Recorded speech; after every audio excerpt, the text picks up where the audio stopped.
watch whatever, but he knows. Hello. Hello, I had to start this sometime or we'll be talking all night before we get Yeah. the radio show going. So we were talking about starlight. When it's time, he just come up, which he has no time, no clock, no watch, very interesting. Well, starlight, like us, is an Atma, a spherical energy running a kitty body. If people on Earth understood this and really knew it, they wouldn't kill animals or eat them. There wouldn't be the need to massively produce all these animals to be slaughtered. People don't need to eat animals or fish to live. Oh, if the fish die out in the ocean, I'll be dead. That's what they think. Their thoughts can kill them. I don't eat seafood or animals of any kind for years, many years. I'm fine. It's an illusion. People can share with others the fact that it is not what they think is normal, really isn't. It's not my place to tell people what to eat or not eat, but they know there's something wrong in the way they're living on this planet. Look at this pandemic. They know there's something out of balance, and it starts with each and every one of them. Because they're like gods clothed in rags as a spherical Atma running a body, and they don't know it. They're going to make so many mistakes in decision making on this earth because they're being made from fear. And when anybody makes decisions based on fear, it's the incorrect decision, always. Always, every time.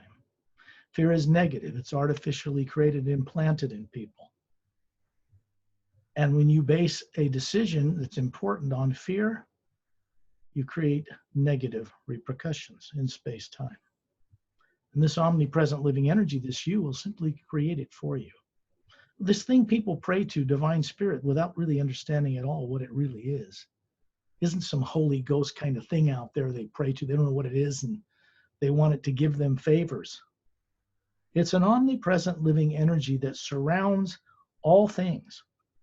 It's packed in the area of space between planets and suns and galaxies, and all the way through all the higher dimensions, lower worlds, across the void, into the upper worlds.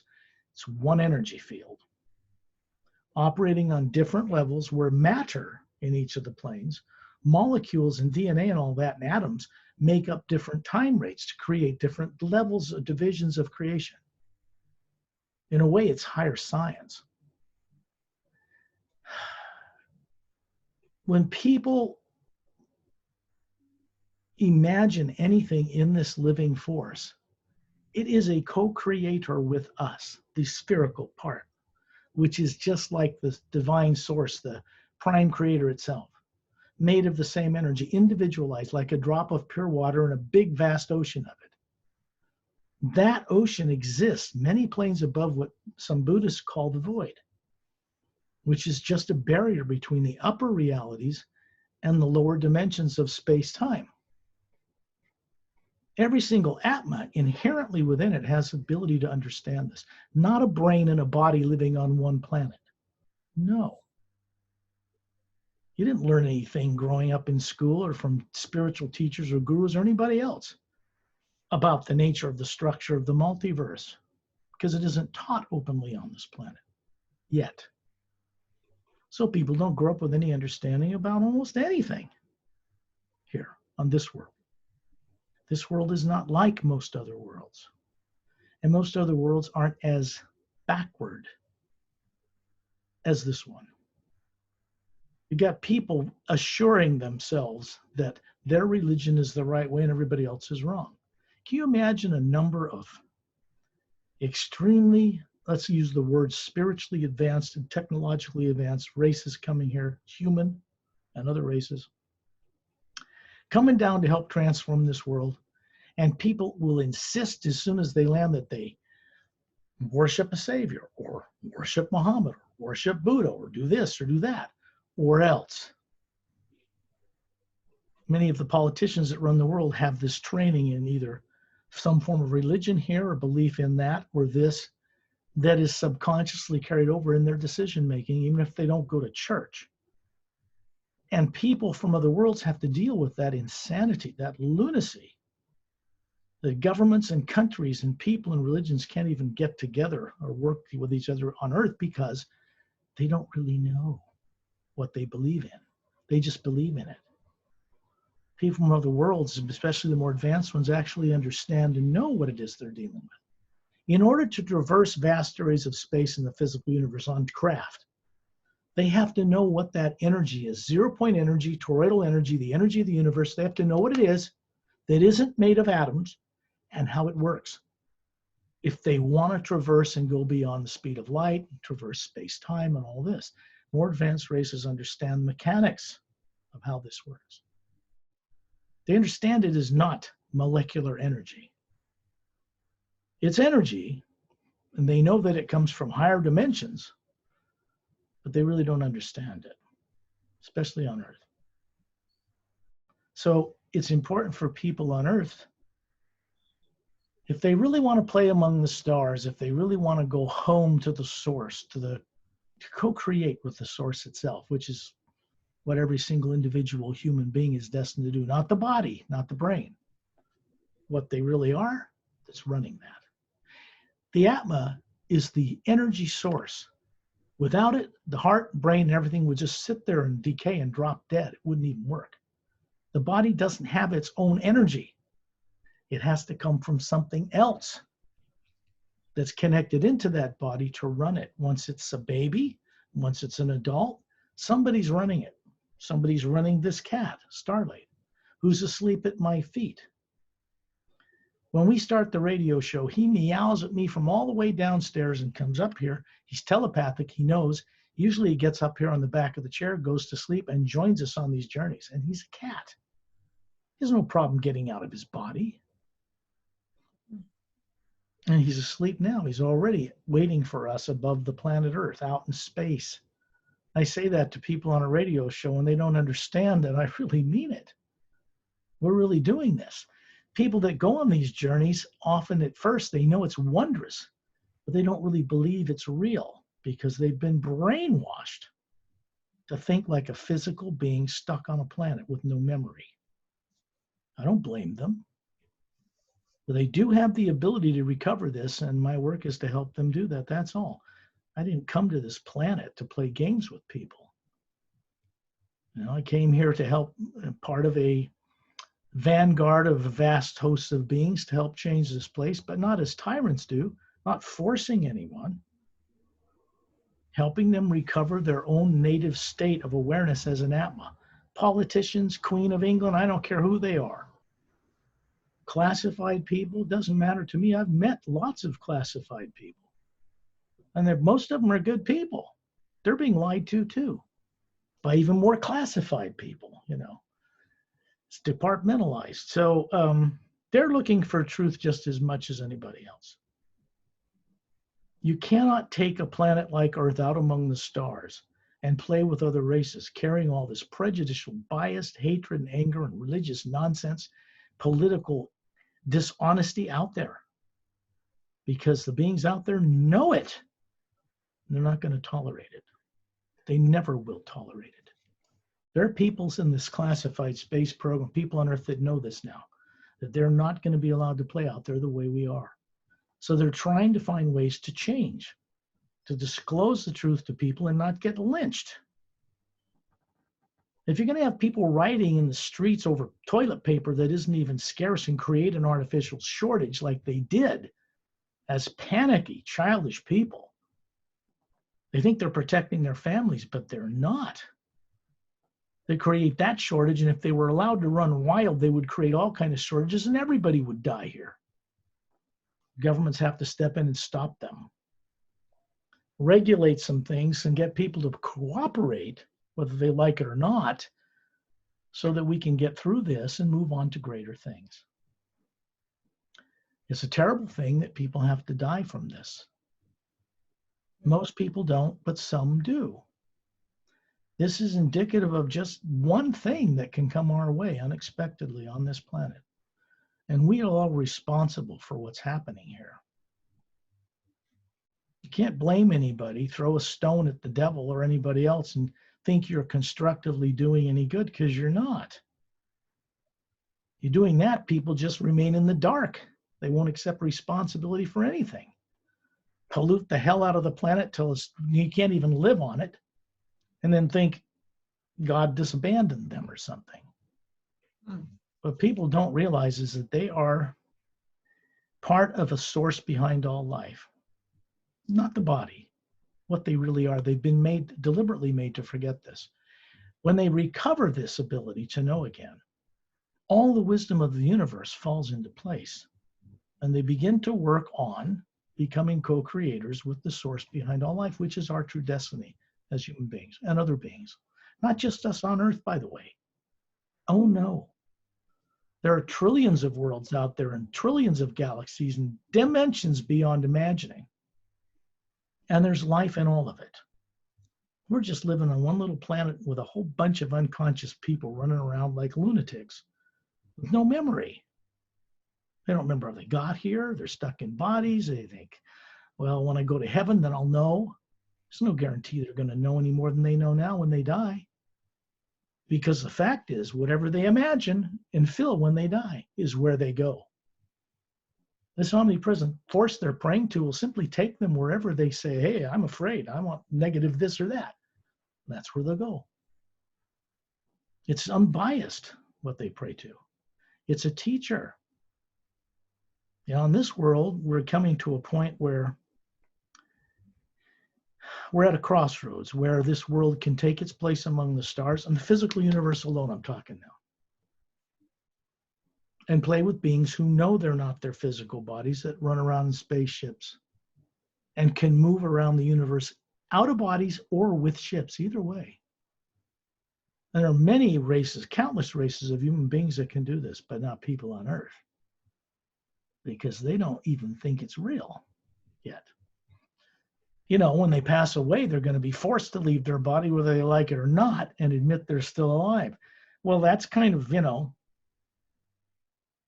I mean, once they go that direction, they're left with wherever they are out of the body with whatever fear and terror they left the body with. And that draws them to different circumstances out in the universe. Fear draws fear. Fear of the present and future draws situations in the present and future that are fearful, negative. So if people want to stop creating this, they're going to have to pull up their britches and start exercising some discipline over their creative imagination and emotions to not create negative things. And they'll get the help they need from beings from other worlds, particularly when people are out of their body every night. When they put the body into this trance state called sleep, which everybody does, they're really out of their body as the being they are, unaware of it. When they start to wake that up, then they begin to realize they're not the body they're running on Earth and never have been. They begin to become aware of what they are that isn't a physical material body. It's a machine. This is a DNA, RNA, scientifically developed, in a sense, machine that runs at 98.7 degrees Fahrenheit. It's a carbon-based machine that Atmas, us, run. They don't run themselves. Bodies aren't automatic runners of themselves. A baby's born and breathes. The Atma outside of it generally for a few years of its life is running that body. The energy comes from this unconscious being who's just been compelled to be born unconscious on Earth in a body with no memory. Doesn't remember what it was when it was big, when it was an adult, on other worlds and other planes. And people think that's normal, God's will. It isn't. It's not. They just believe that, and that belief keeps creating the situation they're in. And they're waiting for somebody to come by and save them. The fact is, we are beings, not bodies, and we have to save ourselves. We get help from other worlds and other realities when we're responsible enough to accept that help and be able to keep it and use it properly. That's it. So I wanted to say that, clear that up. No, this pandemic thing is not easy for anybody, but you got to understand something. Whether you like it or not, it's compelling governments and people to work together for the first time in ways that otherwise they would not have lifted a finger to work together. They would not. Now they have to survive. Part of the process of world change. Now, people can choose to look at this in fearful ways, and the Illuminati's taking them over and everybody's going to be assassinated and blah, blah, blah. It's always about blaming someone else, giving your power away to someone you think that has superior power over you when they don't. They're just as afraid of things in life as people out in the public, governments and people, classified people. They have fears and want to take care of their kids just like anyone else. They all know they're misusing and misdirecting this world. They can't stop themselves. They're going to need help, and they're getting that help. It's not going to come about in the way they think, stamping their feet like a child throwing a tantrum, demanding God, whatever they think that is, free them all instantly without them having to do a thing to discipline themselves or grow up in any way to co-create with that source, because they don't know it, but they're meant to co-create effectively with the source behind all life. This is what the purpose of the Atma that runs a body is. That thing you show, that poster, if you want to grab that real quick, let's bring it out and show it to everyone again. Now, this image is what a soul looks like, the real you that isn't physical. That power source, that white center, is what charges and runs a body. And this is what each single being has always been, part of the source itself. When people begin to recover that, that's ascension. When they begin to understand this and wake it up in any life on any planet, their journey or their return to the source from whence they originally came begins. And they start becoming aware again of what they are, that still lives in the upper worlds and has never left, part of the source itself. Because those worlds are not made of time and space. There's no time, no space in the way that time and space is run in the lower dimensions, like the physical planet Earth and the galaxies and all that. Those are held in place by beings called silent mentors. Some people refer to them as silent ones, but I call them silent mentors because today they're starting to mentor other beings that are not as evolved to understand how they run the mechanics of creation, keep it all in place. It's not their responsibility to enlighten anyone, since it wasn't in the past. They're too busy just keeping everything in place. They see the potential that people have on Earth and in other worlds who are stuck in bodies and have forgotten everything. And they're beginning to help master teachers in the universe to recover the awareness of what they are as an Atma, not a body, and how it works, and how to move it around and what to do with it. Because let's face it, people are going to have to learn this one day anyway, even if the body dies and they're kicked out of it. They're still going to have to sit there alive and go, now what do I do with myself? They realize the body's there dead, and they're going, uh-oh, I'm still alive. Oh, gee, I guess I am an eternal being. And then they have to deal with all their ignorance they take with them. It doesn't just go away. We're responsible to utilize the imagination, what we imagine with, which isn't made up in the brain of a body, by the way. It is what we see into the multidimensional universe as this, running a body, can see into that, telepathically be linked with it, and understand and know things on multidimensional levels. We as individuals, not a brain or a body in one lifetime, are capable of knowing this and understanding it and co-creating with it. A physical body in one life and brain you grew up with cannot do that. There's nothing in this brain, in this life that grew up on this planet, taught any of that from anybody, anywhere. It's the Atma itself that can recover this ascension, this enlightenment. And the best way I know of to do that is through the first half of the word human, hidden in plain sight. Sets up a vibration connection between the pineal gland and the center of the brain. There's an Atma running the body through the pineal gland and the brain. And it links it into this omnipresent zero-point energy, toroidal energy, this omnipresent field of energy that's not nuclear in nature, that exists between planets and stars out in space, packed full out there. It's not oxygen. You can't breathe it, but it's energy.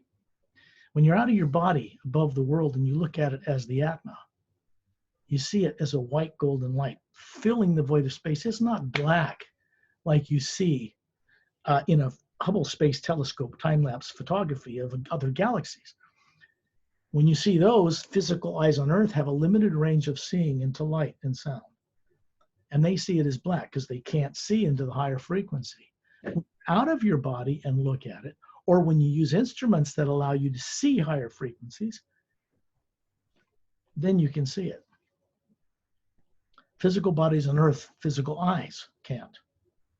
It'll always appear black to them under normal circumstances.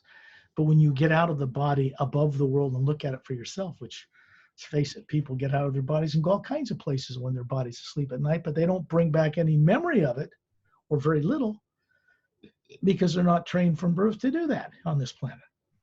They've got no grounding in it, no understanding, no way to proceed normally, is what people call normal on Earth. Most people don't have a clue about any of this on this planet yet. They're destined to, the beings that I work with on many world systems are focused on helping people recover this one day, when they can accept it, when they can work with it. You're not going to have a massive number of spaceships come and land here and give everybody freedom who would just abuse it and throw it in the toilet in a month. Give them cures for all diseases, and the way people think and mismanage their creative imagination, the fear they work with would tell this omnipresent living energy that supports all creation to go and create a trap for themselves all over again. And that's exactly what it would do. People on Earth are meant to be co-creators with the source behind all life, not worshipers of it, not slaves to some supreme being. That's all wrong. The source itself never required or demanded that we worship it. Tyrants setting themselves up artificially as the supreme being in the lower dimensions of space-time have done that and trapped people into demanding worship of them, or you get a pitchfork from the devil. You see? And politicians, meaning tyrants, kings on this planet, who controlled priestcraft on this world, used those forms to control and keep people ignorant and under their thumb. Because if people really knew what they were, religion would drop away and real direct experience with the source itself would take its place. We have to be responsible. We can't stop blaming the devil or someone else for the condition of this world, because we're like gods clothed in rags, and we're miscreating the condition of this world. Now, there are beings out there that can help this world and will help this world transform. But it's not going to be in the way people think. They're going to have to participate in that change consciously. So I can only tell people the truth. They can accept it, throw it away, run in fear, do whatever they do. But from an off-world perspective coming here, I'm telling them the truth. Let's face it, until they have better experience, they're not going to be able to accept it anyway. But when they're out of their body at night, which all of them are on this earth, beings who can help them attain a greater degree of understanding, when they are the Atma out of the body, not the astral body, the spherical form itself, the pure form. Then they can meet with beings and begin to remember all they've been made to forget in the multidimensional universe through billions of years. People weren't born or came out of the source behind all life and inhabited a body to live one life here and expect that they're going to learn much one time around the wheel on a planet as backward as planet Earth is right now. They actually know far more than they're aware of while they're running that one body on Earth. So it's important they begin to allow themselves the free will to know, because there is no God up there stopping them. They're stopping themselves through ignorance and fear, brainwashing of tyrants, political, religious, or otherwise. There is this omnipresent living force in everything. People call it divine spirit on earth, but they don't really understand what it is or how to work with it properly. They just pray to it. Give me this, give me that. Save this, save that. Everything they imagine in it is what it creates for them, good or bad. It's completely unbiased in this regard.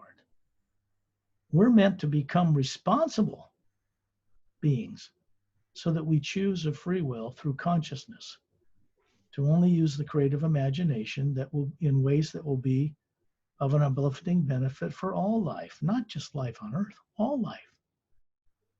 Otherwise, how can we expect more advanced races to embrace us, give us their technology, and help us step over this critical point where Earth either destroys itself or steps into a whole nother evolution? This is not the first planet that's ever crossed this critical threshold and then unexpectedly had beings from outside this world intervene in a way that helps people co-create with them a change for their planet.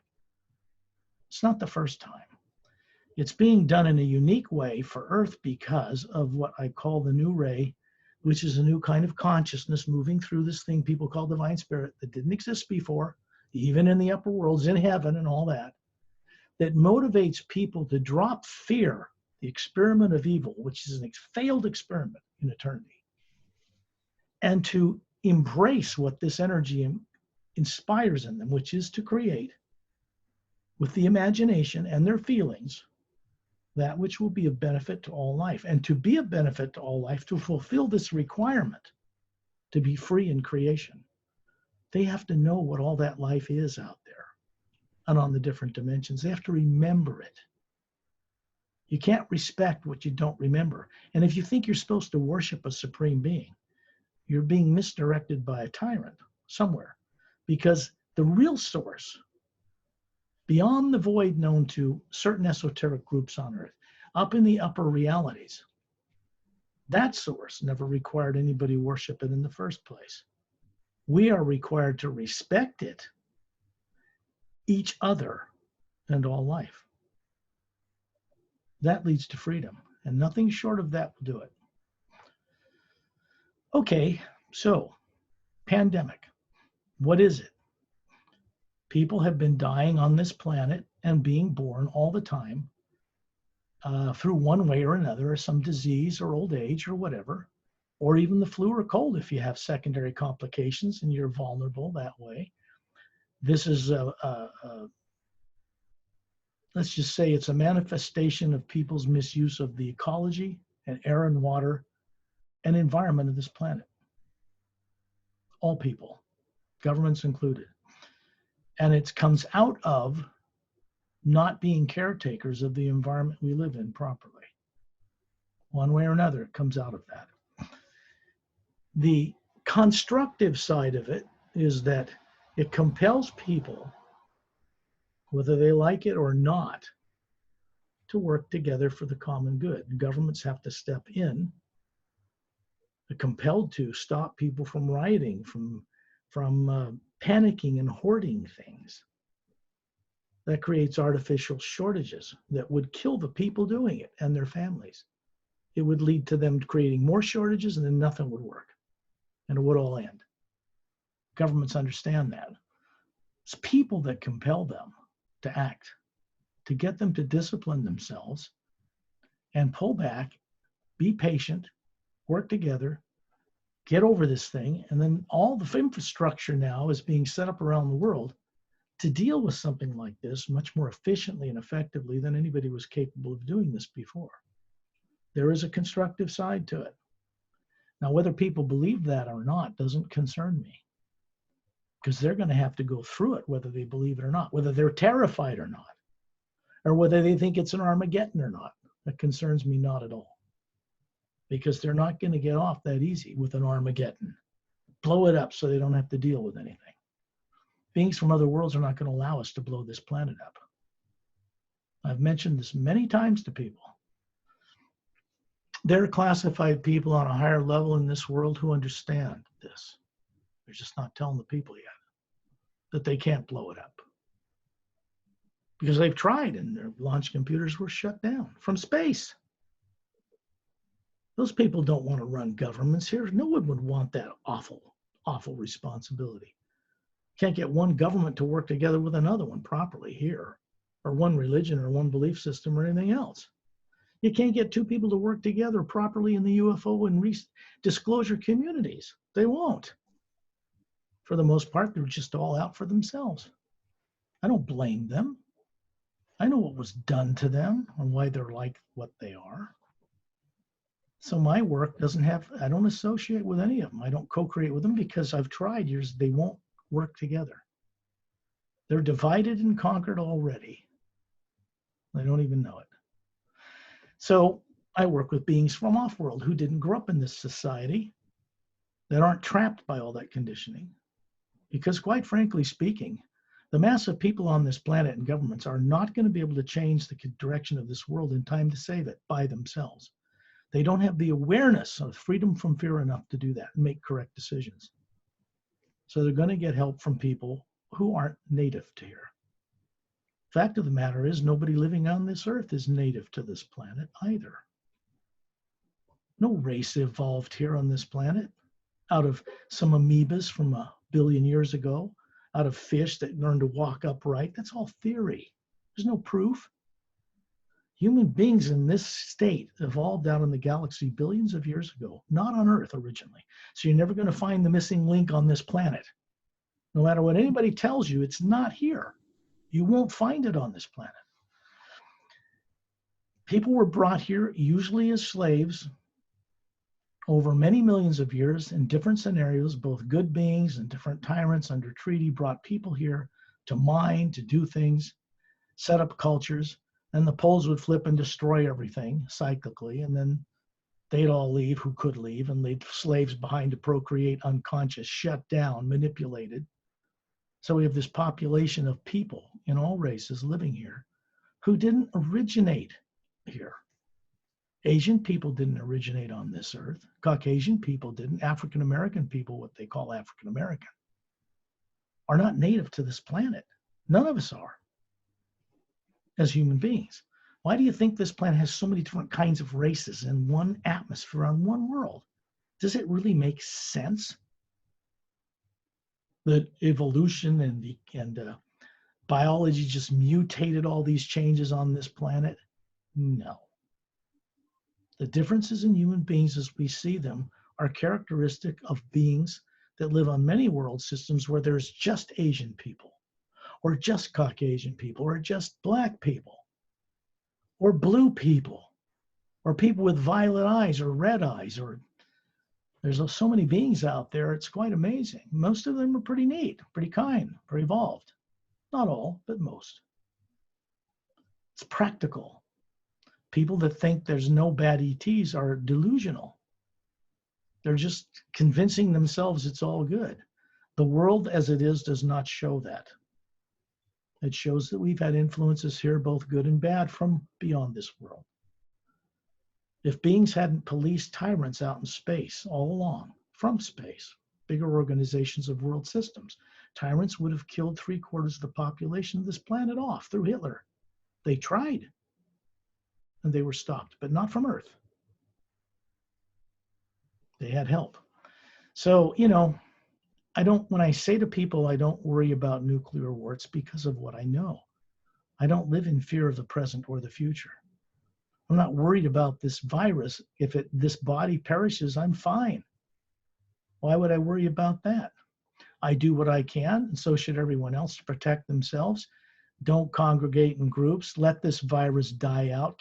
Stop spreading it around through foolish behavior, because we want it to go away all over the world. This is just the beginning. This isn't the only pandemic that can come our way.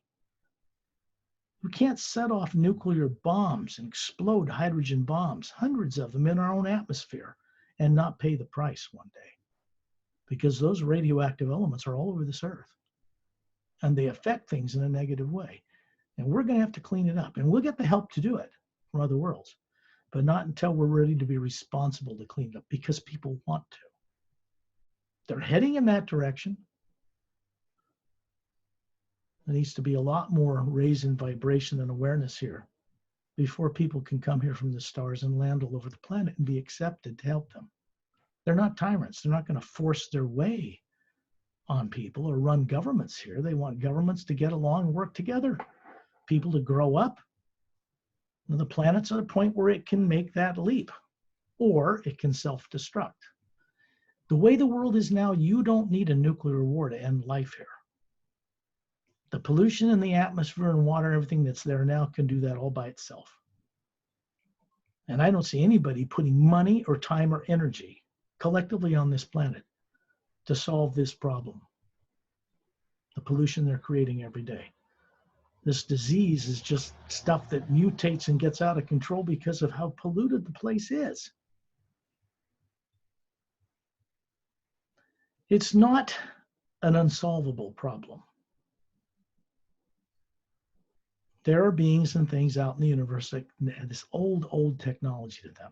Cures for all diseases, controlling the genomes on the DNA, that people are starting to discover now, how to stop a mutation by turning off a genome. That's underway right now. They've mapped out the RNA, the DNA, but they don't know how to turn off and on all those little switches called genomes. Frequency does that. And I'm just putting out something that would help people doing this research. Frequency does that. Turns off and on specific genomes. That's where the science needs to head, for them to be able to turn on a genome that says I'll live 1,000 years at 36 instead of die at 80 of some disease. Growing old. These are all concepts people create with their imagination. It isn't the way things have to be. It isn't the way things are in the worlds where people have mastered these sciences. Not in a demonic way, but in a way to clean things up and be responsible. On other worlds, they don't have sewage systems dumping everybody's waste down into the ocean ultimately. They have devices that transform it into other products on a molecular level. They don't pollute their groundwater or their air. This is old technology out there. If we want it shared with us, we have to show some people from other worlds who are willing to work together like mature beings and start to accept their assistance, because they'll give it to us for free. But they're not going to give it to people who are immature, fear-ridden, who would take that gift and abuse it and ruin themselves with it, like they would right now. So when I look at these things like a pandemic, and believe me, I'm not the only one in the universe who understands this by any means, then you see a constructive side to things, because it is the opportunity for people to work together for the common good. If they want to understand what lives in life that isn't a physical molecular body, they're going to need to recover that in conscious awareness.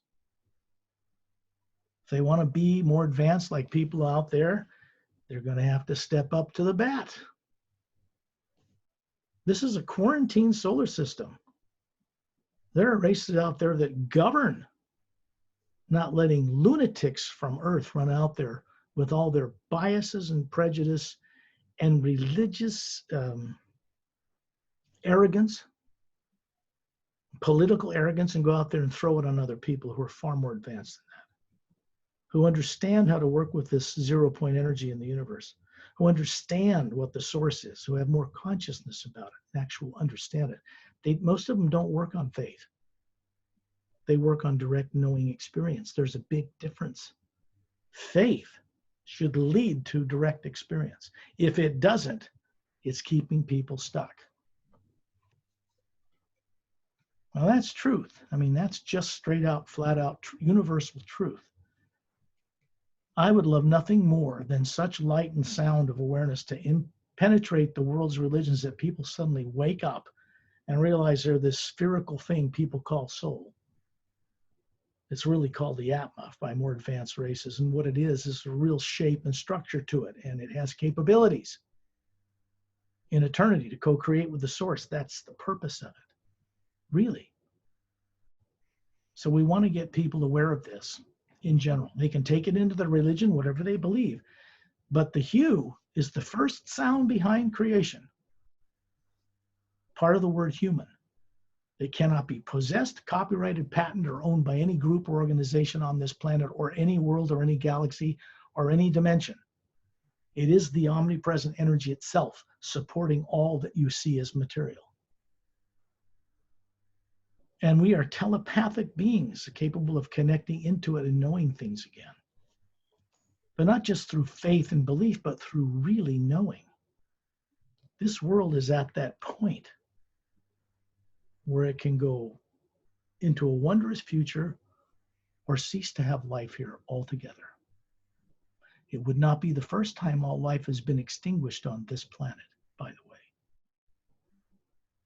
This planet has had humans and other life coming here in ships and explorers for 65 million years since the dinosaurs were made extinct. And I've mentioned this many times. When a world's ready to have human life live on it, get rid of the big dinosaurs, and they come here, they colonize.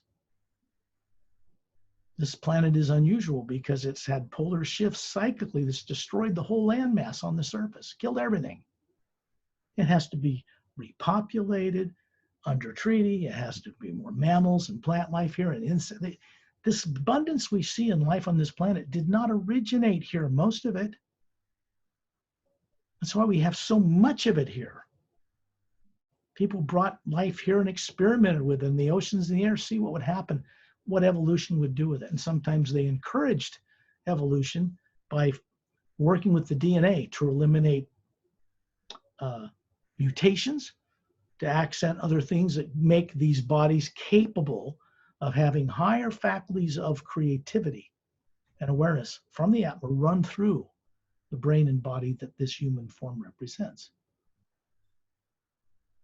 That's why it's intelligent. It's not because of what's in the brain. It's because of who's running this DNA.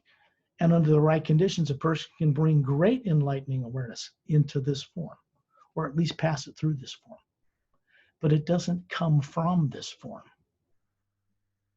How much intelligence is there in one person and what they can learn in one lifetime on a planet as backward as Earth is right now? Not very much. Okay. But people that are living unaware of who they are on Earth actually used to know vast amount more than they know now. And one set of scenarios or circumstances in creation and other lives and other worlds ended up with them being brought here, suppressed, awareness shut down through fear, stuck in a body here, made to forget. And people think that's normal, God's will. No, it isn't. You know, our purpose as beings is to recover enough awareness to be trusted to be a co-creator with the source behind all life itself. That is how wondrous our real purpose for existing is. There are beings in other worlds and other realities who understand this. Earth people do not know this yet. But they're destined to. The only reason we haven't had a nuclear war is because beings from elsewhere stopped it. If you think people who set off hydrogen bombs in our atmosphere had the intelligence not to press the button when they were driven through emotional negativity to do so and fear, think again, because they did a number of times during the Cold War. We aren't blown up. Why? Because of what they did? No. Because some other racist says you don't have the right to blow this planet up and harm life in other parallel dimensions. There are doorways on this planet that lead to other realities. We don't have the right to pollute them. We don't have the right to ruin hundreds of billions of other lives and other realities because we're so stupid we blow our own planet up or radiate it to death. That's the reason it hasn't been destroyed, because of the greater good. So they've intervened to the degree that they've kept this from happening. They don't want to run governments here. Tyrants might, but they're being prevented from doing that too. You've got people in governments, in classified arenas, running from subconscious fear, making decisions every day that are incorrect about everything because No one, no being can make a correct decision for the greatest benefit of all life, making it from fear. It's a negative emotional program. It's subconscious. It drives the nervous system of people to make incorrect decisions. They throw money at a problem they created through fear to fix it, and then they create more problems and throw more money at it. That's a dead end. That kind of thinking is a dead end for us to play among the stars amongst very evolved races and kind beings who would give us their technology and invite us to join them. Not until we're ready to grow up. You're not going to have a Star Trek in the future like the TV show showed, with radioactive warp engines traveling around the universe polluting stuff. It's illegal out there. They don't run on nuclear isotopes that can kill everybody if they get out of their containment. That's insane. Nobody works with that. They work with 0-point energy, the energy of the universe. They pass it through their craft to get around without using fuel or creating exhaust or polluting anything. It's the only sane way to go about it. The beings that are already doing that are not going to allow people from Earth to go out there and just screw it all up. If you were them, would you allow us to do that? No. So it's a quarantine solar system. People have been told here in classified areas they're not going to be allowed to play among the stars truly until we get our act together here, until we invite this help from the stars and do it openly, until the people are told the truth through disclosure, until beings are honest with each other. We're not going to be allowed to go out there. Tyrants would say, sure, we'll help you. We don't care if you set off nuclear bombs. We want to do experiments in DNA on some of your people. Well, that happened, but it's also been stopped. And people in the UFO and disclosure communities today on this world do not know this yet. Most of them really don't. They still think little gray guys are abducting people. They aren't. They think there's reptilians in bases underground. There aren't. So who or what expelled them from this planet? Our people? Oh no. They got in bed with some people they regretted that the day they did it. And they couldn't get out of people misusing superior technology on them. They needed help. And over time, they were given that help. So I'm kind of like an ambassador in a way from a vast world system to Earth. I don't care about fame or fortune or baubles of money on this silly planet, because most races out there don't even use money. They gave up that nonsense a long time ago. Tyrants love it because then you can control people and condition people to use it. It's artificial. It's paper from a tree with ink on it, digits in a computer. But as long as people agree it has value, they'll exchange it for food and do whatever that, and that's fine. But it's not real. There's no gold or platinum or anything behind any money on this earth that I know of. It's just people believe it. So everybody can use it, including governments. Pay for things. The society on this world is not in a position the way it is to take this out among the stars with other races. Not officially. Might be a few little guys out there that have been taken by advanced races to another planet and brought back and stuff like that. Some tyrants, some not. But to have this world openly play among the stars and have the technology to change things here, people have to become aware. You know, they have to become aware of what they are. That isn't the body, and what their co-creative purpose is for existing. If you ask most people what their co-creative purpose for is existing, they'll say, well, I make money, or I go to work, or I raise kids. That's not it at all. Anybody can make babies or raise kids. Billions of people do it, not just on this planet. Animals can do it. So why is that such a big deal? Why would people be so unconscious as to overpopulate and kill off life on the planet, pollute it to death? The only reason people do it is because they don't know any better. They don't remember what their purpose is. If they knew what their purpose was, none of this would be happening on this planet this way. None of it. If people knew they were this, and that imagination tells this omnipresent living energy what to do, it's a co-creator, they would not deliberately imagine anything negative at all. Basic physical law of the physical universe is one of the basic ones. Every action creates an equal but opposite reaction. What does this mean? It means what you imagine and feel goes out in the universe and it creates what you put into it, good or bad, or both. And this kind of thing, this dual opposing forces of the use of the imagination, is what traps people unconscious in bodies on this earth. Ultimately, we are an energy that cannot be destroyed. This, even with a hydrogen bomb, could not hurt an atma that runs a physical body because it's not nuclear in nature, it's energy. But not as people on earth understand it yet. Can't be destroyed. You can destroy bodies all day long, so what? You can't kill the being running that body. You can take its body away.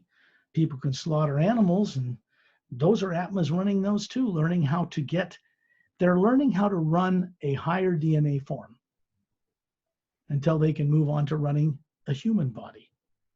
Bodies are just bodies. They're made from sperm and an egg, and it's a biological creation. When someone is born here, they don't run themselves. People don't get this on earth. There's something running it, giving it the energy to run, to motivate it, to turn it on. Without that, the body just dies. It doesn't run itself. The more people become aware of this fact in eternity, the better off they're going to be here. Okay, so enough said on that. I can go over this 1,000 times, but I think we should go on a little journey. What I try to do along with this information, I don't do this information to people so they have data and bits and pieces of truth to work with. That's just data in the mind. We go on these practical experiential journeys out of the body, which people do, I might remind you, every night when they go to sleep anyway, but we're taking it into a way that telepathically, the body goes into a sleep state through this process, like they put it in every night anyway, like experts. And then they go out on a journey with me and remain conscious. That's out-of-body travel. It's very easy. The creative imagination, when you know what Mars looks like, or the backside of the moon, or Norexlum on another planet, way out beyond the Seven Sisters people call the Pleiades, or Plaharan. There are millions of world systems out there beyond the 7 stars you can see. Many of those races are spacefaring and human or humanoid, and they work with races that are bipedal but not human too. When they go out of their bodies at night, people can go to several different ways. They can go to another planet, they can explore the solar system, or they can go to the astral plane where all emotion comes from, the next major division above the physical universe. They have a body they're running there. They can go in the causal plane, or these different dimensions that people on Earth, scientists know exist. Through quantum physics, they know these different realities, different dimensions exist, but they don't know how to get to them. But at least they're advancing enough to know they're there. Some people in a more classified arena have actually experimented with parallel dimensions in the physical universe. They aren't telling people about this yet because they're very uncertain about what it is they're doing and how it works to some degree. And because they figure there might be some weapons development come out of all this, it still remain classified, but that's just silly. You know, you can't take nuclear bombs on big spaceships out among the stars and go meet new people on other worlds with threatening stuff like that, because they're never going to be allowed to get there the way that is now. It's simple. Take a moment, think about this. The first half of the word human in English, or in Thai or any language, HU, you, is a sound. The first sound behind creation is a frequency, a vibration. It's not part of the physical universe. And it's through this energy, this one energy that supports the multidimensional creation behind material things, that universes and galaxies and planets and moons and stars float, spinning to create a gravitational field. They're floating in an energy, really. And that energy provides the current to run stars and galaxies and all the different reactions that happen. There are beings that actually run the mechanics of all that people on Earth are not aware of yet. So we go on a little journey out of body to get some firsthand experience right when we're living on Earth in this lifetime. It's the kind of thing we should be doing all the time, disciplining ourselves and the imagination to see things that you've been made to forget exist. Like, what does Venus look like? What is the astral plane like? What is the void like? What's the dimensions above time and space like? If you can't remember how to imagine what it's like, you cannot go there. Because you have to imagine or send out this imagination into the omnipresent one energy field to tell it where to take you. It is the one power. We aren't the power. We are made of the same thing, like a drop of pure water in a mighty ocean, but we aren't that one power. It is a co-creator with us. So when a guide or someone helps you remember how to see what these things are like, then you have a way to revisualize that and go there yourself. It's that simple. Think about the hue, how it sounds. You round whole tone. And then think that when you do that, either mentally in silence inside, because you know what it sounds like, or with your vocal cords, it connects to that omnipresent field of that first sound. It's a telepathic medium, pure. And the white core of the being that is the Atma connects to that. We move and ride on it and travel on it to have experience. And people should be doing this while they're running a body on Earth so that they don't fall under the illusion that they are a body or something that they can lose that will kill them. That's their fear. And I will be right back.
All right, I'm back. Here's what we want to do. First of all, anybody listening to this or finds this radio show, I don't care who they are on this earth, it's going to be a benefit to them. Consider that what's being shared here is not native to this world. It's being brought here from much more advanced areas of the realities. They exist out there. Just because people on Earth don't know it yet doesn't mean it isn't true. We'll go into this hue sound, and I'll go in different tone levels to help get your physical body to go to sleep. You do it yourself to your own body every night, so I'm not doing anything different. When I say it's a trance state, it means the body's an automatic, and you're gone, running it from a distance, keeping the brain working, the heart working, lungs working, blood circulating, etc. The body is a shell. And when you run it on automatic, when you leave it every night during sleep, you go somewhere. What this process does is help people connect the dots to become aware, maybe for the first time in their lives,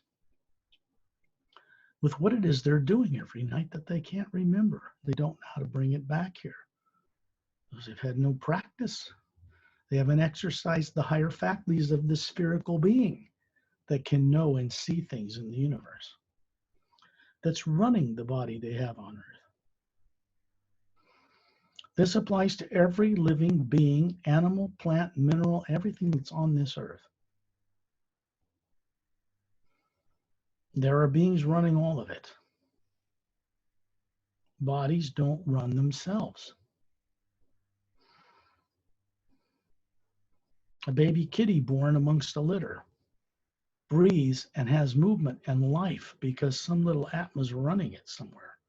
They don't just run on automatic and just hearts and brains work by themselves. Those are just the vehicles through which the real energy source operates it.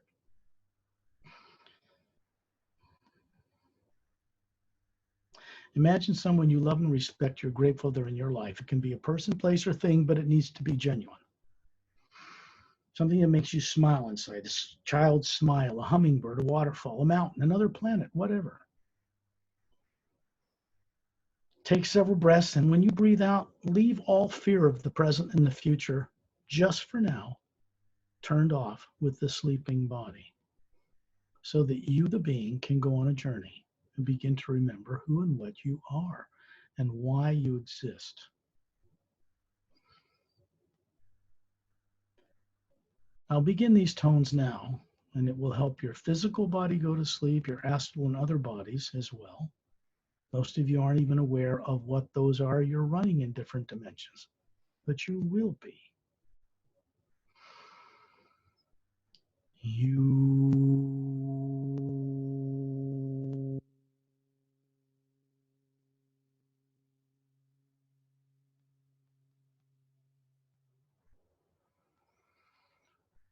You.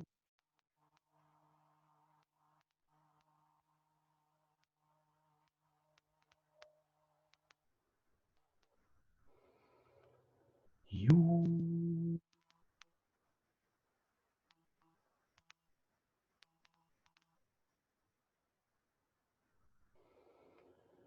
You.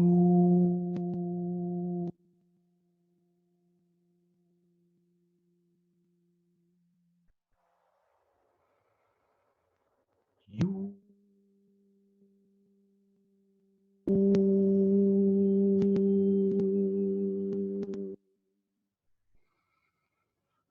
You.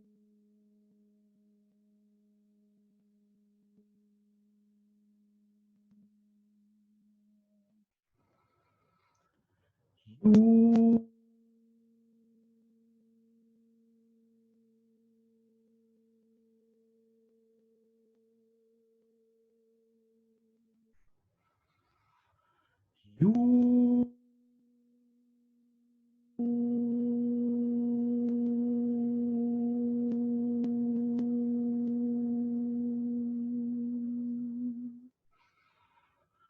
You.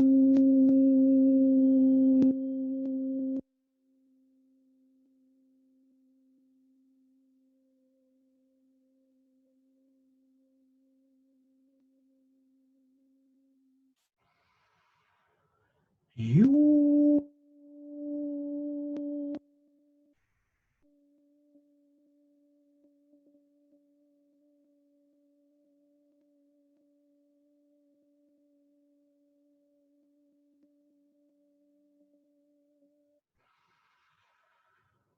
You.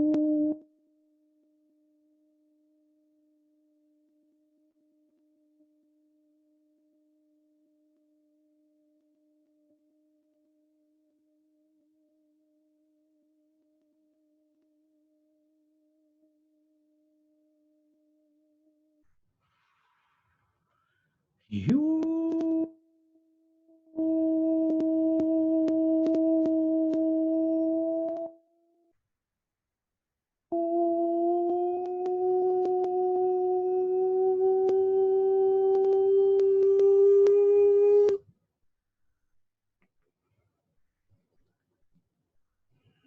this does,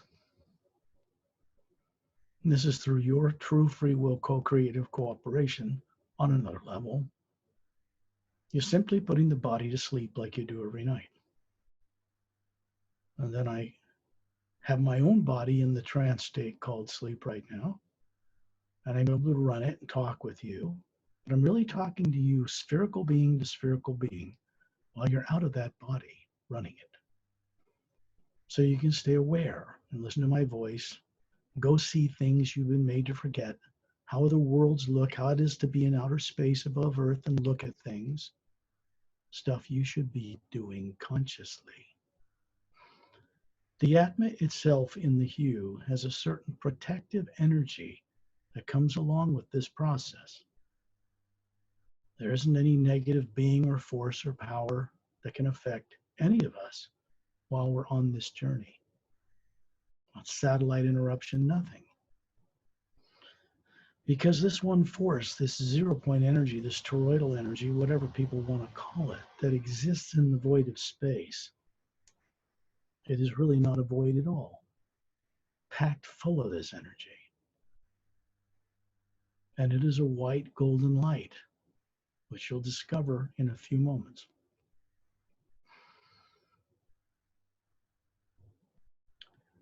There's more than the physical body on Earth that goes to sleep during this process.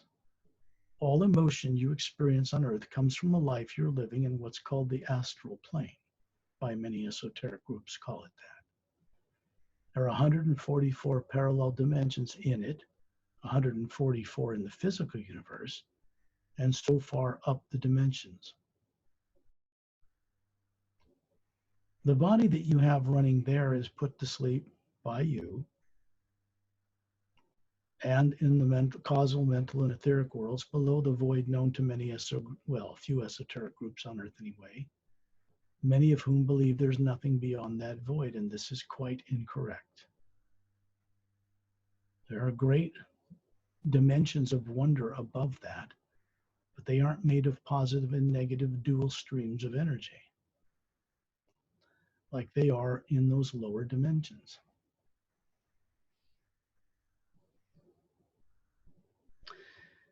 When you daydream growing up, as an example I often use is if you're in a classroom and you're bored, or the teachers, whatever the subject is, maybe you just can't keep your attention on it.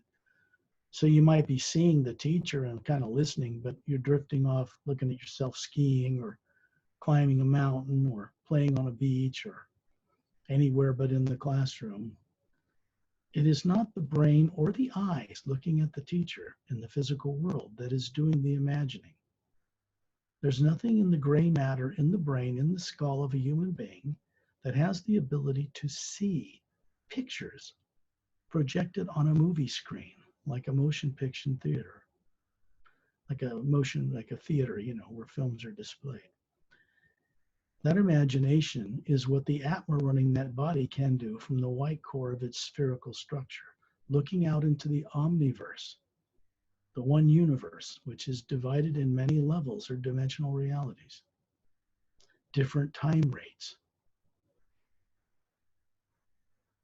In the physical universes of time and space, the parallel dimensions all vibrate at a different molecular time rate. So they appear to be separate from each other and invisible to each other. More advanced races can move ships through these 144 levels in the physical universe. They're unable to take the ship in and across the barrier between, say, the physical and astral dimensions. The only race I know that was capable of doing that were the Say rays. And they immortalized their physical bodies in a very special way more than 1 billion years ago.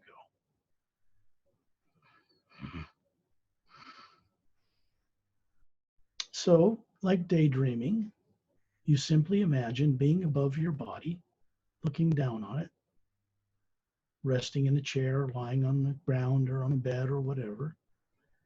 And you're a spherical energy. You can see the body lying there. And when you look around yourself horizontally, you see that you're up by the ceiling. You can see right through the walls of the house. And you look up into the atmosphere above where you live, and you suddenly find that you are there, hovering at 10,000 feet up in the sky, looking down on where you live, right through the house or the home. That's your body there. And right above that body is a sphere. The Atma looks just like you.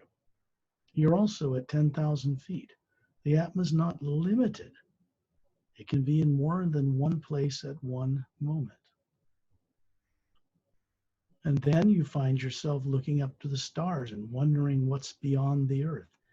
And you find yourself up in space above the planet, out in space like the space shuttle, or the Hubble telescope, or a satellite, only you're further out and you're looking at Earth, and you can see that there's polar ice caps and a barren moon covered with meteor craters, no atmosphere. And you can see that out in space, as the Atma, the spherical being, you notice that you are a radiant spherical orb hovering in space, and you're not alone. Perry and I am there. Even my little Atma friend that's running the Starlight Kitty body is there. He knows how to do this. And my friend Ambassador Turelian is a human, he is an ambassador from the Sayres race, which was a human race that helped seed and populate the physical universes of time and space between the astral and physical worlds long ago. And they created greater DNA type bodies like human and others, through which the Atma could consciously run things and know it. Over 1 billion Earth years ago, they did what's called immortalizing their body.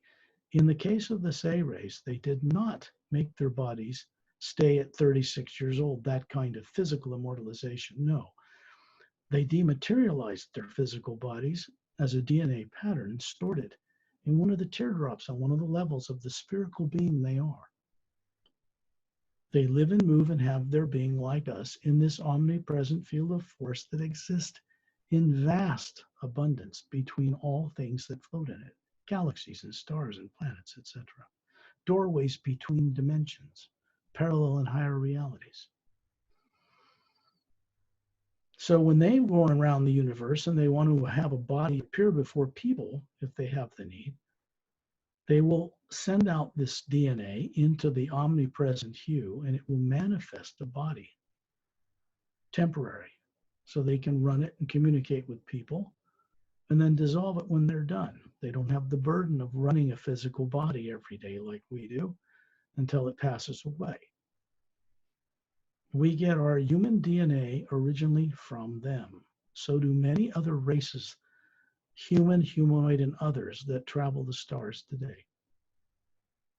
They vanished a long time ago to stand in the background and see what we'd do with it. Consider them more advanced scientists who work co-creatively with the source behind all life. That would be the right way to look at them. Turelian is in the center of a bunch. There's over 24 of us listening to this radio show. Spherical beings, radiant bright light surrounding this one being who serves as a focal point to keep us focused on awareness, to do something constructive with this journey.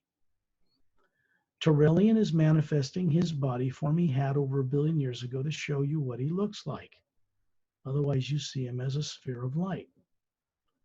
The body appears to materialize. It's made of energy, but it looks physical. He's standing there in space, 18 feet tall, human being. Long, slightly wavy blonde hair, pointed ears like an elf slightly. Bigger eyes than a human, big blue, radiant eyes. About 36 in a kind of a Greek gown, standing there with his 2 thumbs up. Now, what he's doing when he puts up these 2 thumbs is putting out an energy, a supportive energy that continues to encourage people to use their imagination in constructive ways until people pick up on it and get it. It acts as kind of a guide in that way. Each of you hovering in space, if you look, you can see a body that looks like Perry, about 36, perfectly healthy. You can see me at about 36, perfectly healthy, standing there in space out in front of the sphere that I am. so that we can recognize each other up above the planet. When you look at the Earth, you can see the polar ice caps, the beautiful oceans, the land. You don't see roads or cities or anything from here. One world, one land, one ocean, really, all over the world. And then you see a moon. The moon has no life to speak of, kind of a vacuum, very little atmosphere, doesn't turn on its axis. And that's not normal. People think it is, but something happened to that moon, and it's not destined to remain like that. Now, Turelian is pointing to the Earth, and all of you on this journey can see the Earth from out in space. You're safe. You don't feel cold or heat. Radiation from the sun will not harm you. You are an energy that is not material or atomic or nuclear in nature. You are made of an energy behind all that as an individual being. You have the same faculties of creativity on a smaller scale as the source itself, what people in other worlds call prime creator. If you call it a supreme being, it's like calling it supreme like a king or a lord over you, and that's a tyrant nature. So I don't utilize such terms because I respect that source. I don't worship it, ever. Oftentimes, worship is meant to try to coddle God to giving you things in a selfish way without really knowing what it is you're doing. It's important to know that we're meant to respect the source behind all life and each other, and to co-create new ways of doing things for the benefit of all life. This is our purpose for existing as the Atma. You can see Turelian pointing to the Earth, and we're raising the vibration up. What we're really doing is moving up in frequency to see an Earth in a higher parallel dimension of time-space. Third one up from where you're used to the Earth you know. And that Earth, as you see it transform in the same place, does not have polar ice caps. It has a big continent centered over the equator, curves up towards the North Pole and curves down towards the right hemisphere. And then down below, it curves down towards the southern pole and up towards the right hemisphere. It's clear across half the planet. That is Lemuria, or Mu. And it is on a world system here that was never destroyed through polar flips like it was on the world you're used to. The moon here, you see it transform, is full oxygen atmosphere and clouds and rain and rivers and streams and little mountains and little oceans, domed cities, 5 of them on the front and 2 on the back in a mountainous area coming into view. Now this is Earth and Moon in a higher parallel dimension of the physical universe that exists there. And it is pure. There's no pollution in either world. They revolve around the sun. You can see billions of stars in space from here, all around us. But as the Atma, you see that that so-called black void you see in Hubble space photographs is a white golden light filling the void of space, packed with energy. And when you look at the white core of your being, you realize that you are of even finer golden white energy than it, that you're connected to it. You're in communication with this living force, this one first word behind creation right now. You can see through the planet because you're an Atma, and you can see there's another continent centered over the equator, 2/3 its size on the other side. That would be Atla, or what's still called Atlantis. They aren't separate land masses. They are few dome cities on them, and what takes place on that world is research. The Seres and other beings have protected this world and moon from the intrusion of negative elements. If you look down near right at the middle of the planet on the equator, down the bottom of the continent of Lemuria, the bottom where it gets about 1/3 of the way above the South Pole, there is a crescent-shaped, glowing, radiant green, emerald green beach you can see radiating even from space. And we're going to take a journey there with Turelian, keeping it close to Earth, close to home. I have taken people on these radio shows above the void into the upper worlds, but it seems to be a bit much for them. They understand they're having the experience, but then they doubt it when they return, and so recreate their own unconscious state temporarily. When you look down on this world, you find that we are moving downward as a group, Tyrrellian in the center, as spheres all around him. We're moving down into that atmosphere of that planet Earth. And as we pass through it, you can feel the air moving through the being you are, spherical, and you know it's pure. There's no pollutants in it whatsoever. And as we come down, you see down below there an island, like the edge of a big continent, and you see a green beach glowing.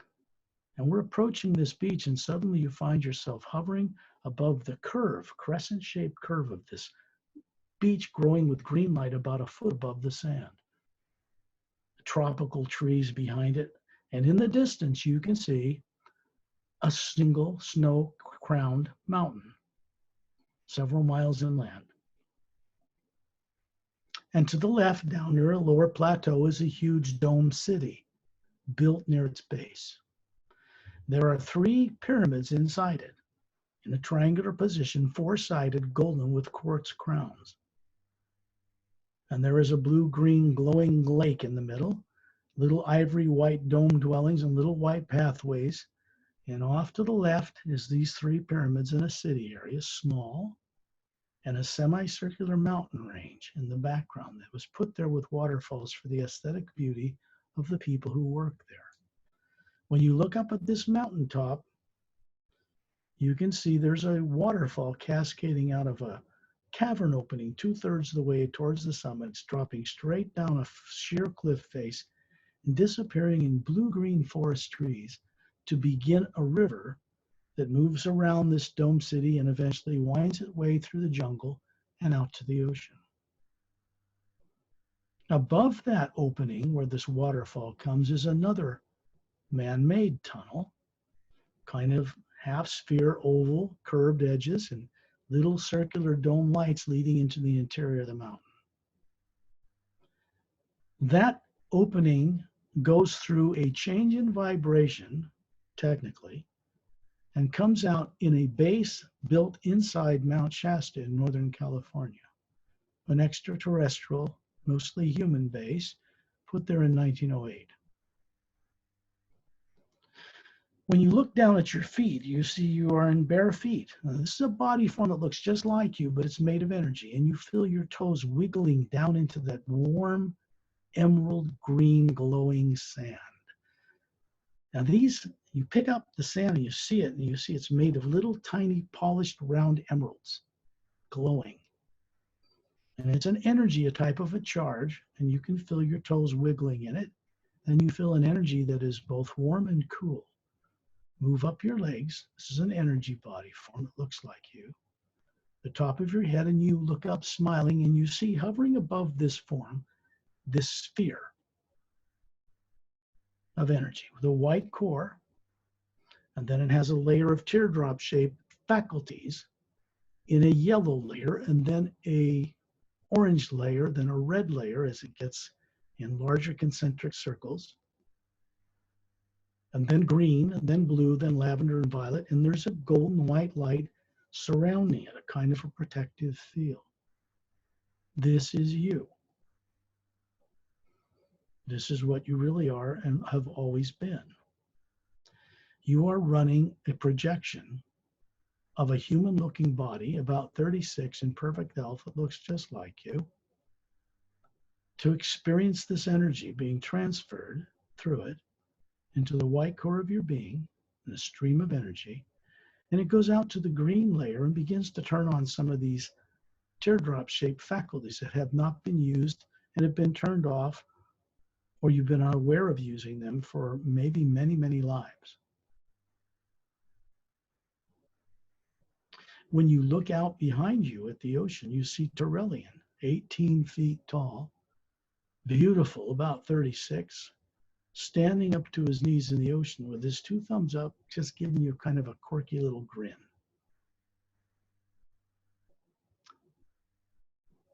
When you look inland, at the back of this crescent beach, you see a brown moss-covered path that goes straight through the jungle trees to a clearing in the distance. And you're going to find yourself suddenly hovering as spheres of light around Turelian above this clearing, looking down on it. And you see like a 50, 60, 100-foot white marble floor in a circular in a clearing, and a statue of a woman standing on a pedestal. She appears humanoid, about 10 feet tall, made of pure polished quartz. It is a device. She has big angel wings sticking out her back, but she's not of an angelic order. It just means that the Atma that runs this form is free to fly throughout creation. This crystal statue has a gold band around the forehead and one emerald-cut, teardrop-shaped faceted emerald set in the middle over her third eye or between her brows. Slightly pointed ears, ivory white skin, like a moonstone, elegant gown, beautiful woman, violet eyes, and long silver hair that looks like polished silver metal. And when you look through this quartz, you can see that she's smiling on the other side of it at you, through it. And you can see her hands held out to her sides, glowing with green light. And you can see that they have a big sphere of light around each one, and they're charging that beach.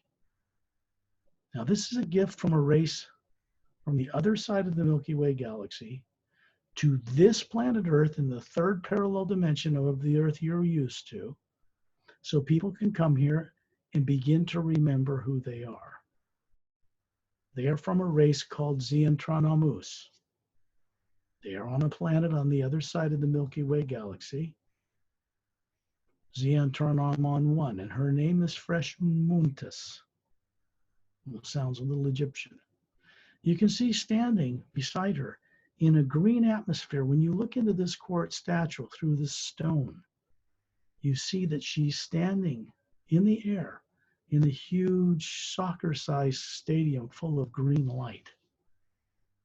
And her husband, her mate, is standing there beside her, slightly taller. And inside that, she's holding her hands up with these green spheres of light around them. She lowers them to her side. And you suddenly find yourself inside this doorway in this other reality, standing in a circle with Turelian, looking at these two beings.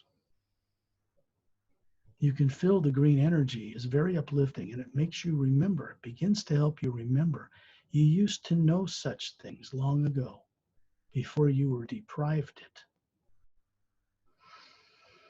She points her hand over to the left or to her right side, and you see a sphere appear there, her world, which is 4 times bigger than Earth. It's floating there in the green atmosphere, so you can see it. And then you look down on it and realize there are no polar ice caps on this planet 4 times bigger than Earth. There are domed cities with these pyramids in it, 12 of them all over the surface, and little land masses with oceans all around them, small continents. And you see 3 moons circling it at different distances, the size of Earth. No polar ice caps, domed cities on them. And in the distance, you can see a white-blue giant star. And a little further away, circling it, is a sun the size of Earth, yellow star. And a little further out is a red dwarf. It's called a trinary system. Those 2 suns move around that bigger sun, and these planets revolve around all 3. This couple are showing you what their bodies look like, 10 feet tall, silver polished like metal hair, but you know it's soft, violet eyes, beautifully human, moonstone ivory skin, and you can see they have longer necks and longer fingers and toes and legs than people on Earth. 10 feet tall, well, you would, wouldn't you? These are masters of genetic science. The bodies they're showing you are more than 3.5 Earth years old, unaged. That's another type of immortalization. And they serve in those bodies, knowing they're not those bodies, for the benefit of the people, on worlds that comprise a little more than half of our entire Milky Way galaxy that have never been in war. The war aspect of things that happened here happened in the other side, where the Galactic Interdimensional Alliance of Free Worlds is, an organization, vast organization of world systems, numbering more than 450 million spacefaring inhabited worlds. There was a war there 500,000 years ago that came to an end. They're simply showing you this. And then when you look at their world, standing in this green energy, you find you're suddenly walking along a violet sandy path that snakes its way around a snake river that is flowing through a valley of very unusual looking tropical trees. And in the distance, you can see red mesas like you'd see in Sedona, flat tops. And at the valley between them, a huge dome city covering gigantic pyramids. There's a city structure there. And when you look ahead of you on this violet path, you see a man and a woman walking toward you. Remember, you are a spherical atma running this physical energy body that looks like you. And they are spheres hovering above the bodies they're showing you on their world. And they're talking to you telepathically to tell you that this is one of the governing centers of this world. And the city in the distance is where they normally live. They are telling you that the bodies you're seeing there, you can go up and touch them, are solid, physical, humanoid bodies that are more than 3.5 million years old, unaged. They maintain this for the sake of their people. And you find yourself hovering above this angel statue, outside of it, above this white marble floor, looking up at that snow-capped mountain with a big dome city at its base to the left, 3 pyramids in it. And then you find yourself up in space around Terrellian and myself and Perry and my little cat Starlight. He's showing you a kitty body with its tail glowing, opalescent. He's able to levitate around. There is another being I want to introduce you to named Etta. He's a Dren. He's from a silica-based race. Humans are carbon-based, and he comes from a planet in the 3rd parallel dimension, like where this world is we're visiting. A planet called Oceania, mostly water-covered, and there's a being named Opellum who appears. The Atma's running it, and he shows you his body form. He's got slightly pointed ears, pale blue skin, beautiful emerald green eyes, and long, shiny black hair, about 6 feet tall, in an elegant, simple, single-piece gown. And he's showing you his hands, and there are little webs between them. He's showing you your feet. He has little webs between them. Otherwise, he looks normally human. He lifts his neck, and he has 3 little slits, little gill slits. Otherwise, you would never notice them. On their world, they evolved with the ability to breathe underwater or on land. It's mostly water with a few small islands with dome cities on it around the equator. The Dren's, Etta, is 3 feet long from the tip of his nose to the root of his tail. Strong hands behind the legs, kind of like he doesn't really look like a salamander, but you can see what he looks like in the Emerald Doorway book. The illustrations are there, or at the website. And this Dren culture, developed the ability to defy gravity and fly through the air when their tail glows like crystal opal in bright sunlight from the root to its tip. An organic species that learned how to defy gravity. They evolved in huge volcanic chutes where lava used to flow hundreds of millions of years ago at the bottom of the Oceania Ocean.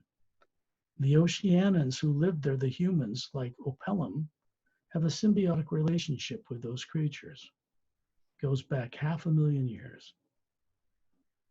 And Etta is a master teacher, so is Opellum, so is Terrellian. Etta is not human, but he has more of the qualities and courage to a fault. The best qualities of a human being in a species which is not. You can see a sphere, an Atma, radiant, running that body. And he's levitating in the air with his tail glowing right next to Starlight, who's much shorter than him. He's been teaching him how to do this when Starlight is out of his body. Some of the reasons Starlight Sewing just to go on these journeys cries and comes up the stairs as soon as I get on with Perry or anyone else for this purpose. He's at my feet asleep out of his body right now. You can see this master teacher, what I call a master teacher. They would not permit you to worship them if you tried.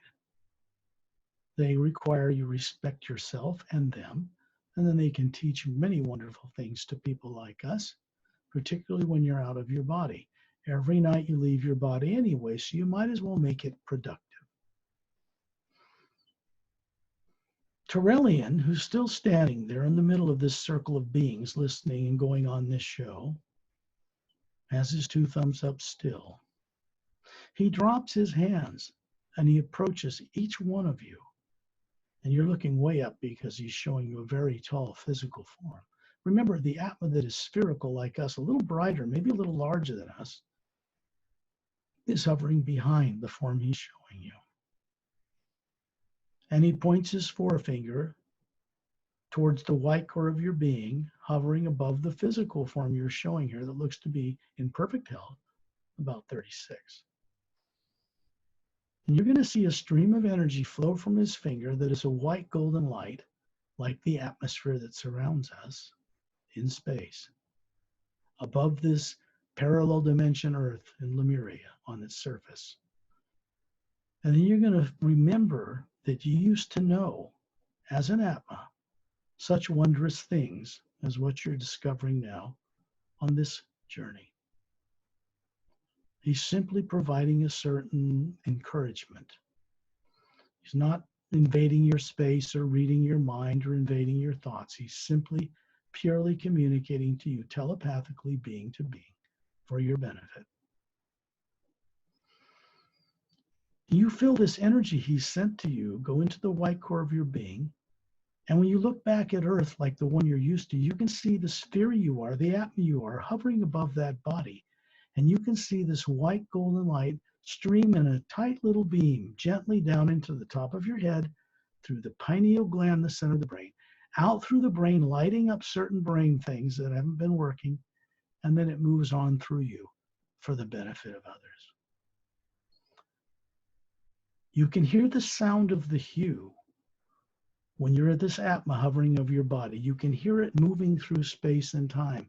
And it sounds like millions of men and women's voices singing the hue on multidimensional levels until it becomes one whole, round, vibrant tone. It sounds like crashing ocean waves and the humming of a million bees and the sound of a flute. And it's very uplifting, moving through the core of your being, down into the physical body and through it for your benefit. Not just for your benefit, though, for the benefit of all life on Earth where that body is. Allow this to happen so you can share this experience with the brain and body that never had any of this growing up. And then when you're ready, open your eyes.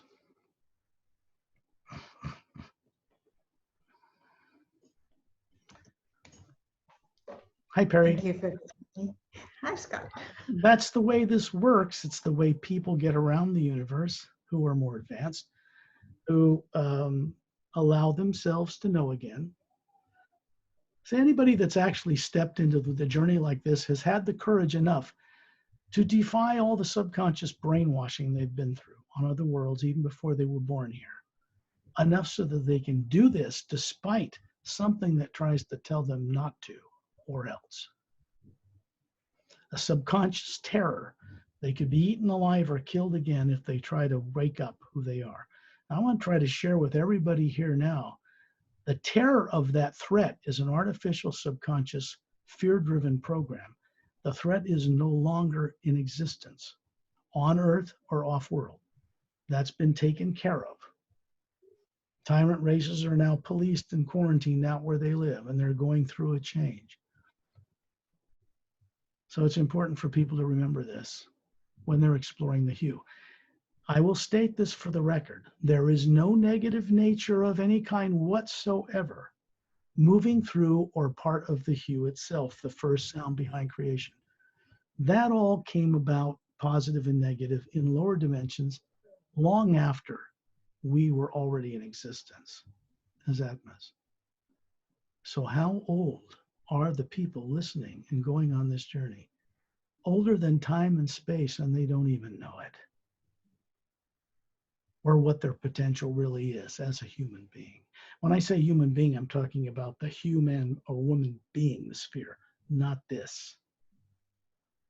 This is what people on Earth call human. It's simply one form, a higher genetic bipedal form that's capable of receiving higher capabilities, understanding, and faculties the Atma has in it, running this body. That's what needs to wake up. If you want to use 100% of the brain you have on Earth, then it's got to come from that being you are, being aware and turning those things on. This is one of the ways we go about recovering this. So I'll share that with everybody. You have any questions, Perry? Anything you want to ask or say, or for your fans? Or I just have like a new experience. I will talk to you later, Scott. Okay. Okay, I want to say and wish to everybody through this pandemic, it's a serious business. But remember this, as beings, we're responsible for the condition of this world. Don't blame it on some god or a demon or anybody else, because we are gods clothed in rags, meaning that we are co-creators with the source but don't know it anymore. So once that's awakened, the imagination gets used correctly, it's sent out into this omnipresent first sound, and it'll recreate this world. That's how we're going to do it. Everybody on this earth, with all the beings out there that are willing to help us transform it. I want to share that with everybody and wish everybody pleasant dreams, because they go out every night anyway. They might as well be conscious. So okay. I will Thank you. See you all in next 2 weeks. Next 2 weeks, we'll do it going, and I'll stop the recording to end this session.